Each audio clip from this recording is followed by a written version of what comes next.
સમાચારમાં આગળ વાત કરીશું ગાંધીનગરથી। ગાંધીનગરમાં ગુજરાત વિધાનસભા ગૃહમાં બોટાદના ધારાસભ્ય ઉમેશ મકવાણાએ રાજ્યની જનતાના હિતમાં અનેક મહત્વપૂર્ણ મુદ્દાઓ ઉઠાવ્યા છે।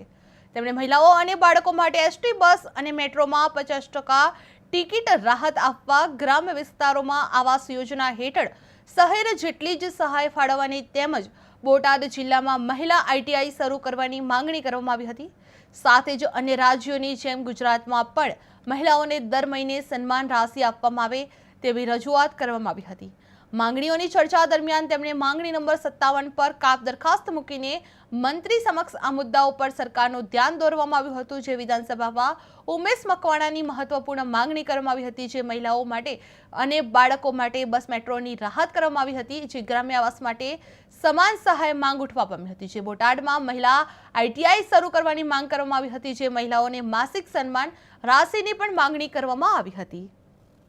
તો એની માંગણીઓની ચર્ચામાં માનનીય મંત્રીશ્રી દ્વારા જે માંગણી ક્રમાંક નંબર 105, 96, 93, 71 અને 57 જે લઈને આવ્યા હતા, એની અંદર માંગણી નંબર 57 ઉપર મેં કાપ દરખાસ્ત મૂકી હતી અને સાથોસાથ માનનીય મંત્રીશ્રીને ગૃહને મારફત સૂચન પણ કર્યા હતા અને 4 માંગણી પણ કરવામાં આવી હતી, જેની અંદર જે રીતના શહેરી આવાસ યોજના અંતર્ગત જે લોકોને મકાન બનાવવા માટે 3 લાખ કરતા નગરપાલિકા વિસ્તારમાં 3 લાખ કરતા વધારે રકમ ફાળવવામાં આવે છે, 3 થી 5 લાખની રેશિયોમાં ફાળવવામાં આવે છે। એની કક્ષાએ ગ્રામ્યમાં જે લોકો મકાન બનાવે છે, પોતાનું ઘર બનાવે છે, તેમાં ઓછી રકમ ફાળવવામાં આવે છે। તો એની અંદર માનનીય મંત્રીશ્રીને મેં સૂચન આપવામાં આવ્યું હતું કે જે રીતના શહેરોમાં આવાસ બનાવવા માટે જે રકમ ફાળવવામાં આવે એ જ રકમ ગ્રામ્યમાં ફાળવવામાં આવે।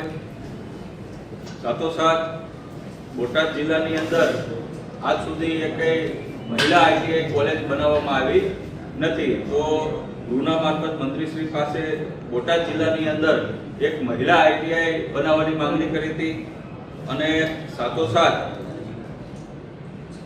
ગુજરાતની અંદર મહિલાઓ અને બાળકો માટે એસટી બસ સેવામાં 50%નું કન્સેશન આપવામાં આવે તે પણ વિધાનસભા ગૃહ મારફત મેં માંગણી કરવામાં આવી હતી। સાથોસાથ મેટ્રોમાં પણ દરેક મહિલાઓને અને બાળકોને 50% એમાં માફી આપવામાં આવે આ માંગણી કરવામાં આવી હતી।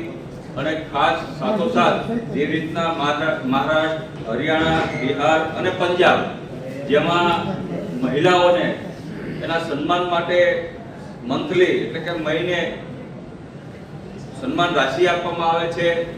તમે જોયું છે પંજાબની અંદર 1500 થી 1000ની દર મહિને સન્માન રાશિ જાહેરાત કરવામાં આવી છે। એ રીતના અન્ય રાજ્યોમાં પણ જાહેરાત કરવામાં આવી છે। તો આવી રીતના આપણા ગુજરાતની માતા બહેનોને પણ દર મહિને